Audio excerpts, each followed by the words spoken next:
అనంతపురం జిల్లా రాయదుర్గంలో ప్రభుత్వ whip MLA Kalva Srinivasulu NTR భరోసా pension పంపిణీ చేశారు. ప్రతి నెల 64 లక్షల మందికి పెన్షన్ పంపిణీ చేస్తున్నామన్నారు. క్రమం తప్పకుండా ప్రతి నెల పింఛన్ ఇవ్వడంతో లబ్ధిదారుల కళ్లలో ఆనందం చూస్తున్నామని చెప్పారు.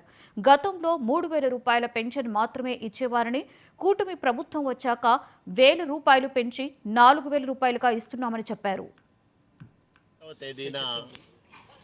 సామాజిక పెన్షన్ల పంపిణీ కార్యక్రమాన్ని ఎన్డీఏ కూటమి ప్రభుత్వం దిగ్విజయంగా నిర్వర్తిస్తూ ఉంది.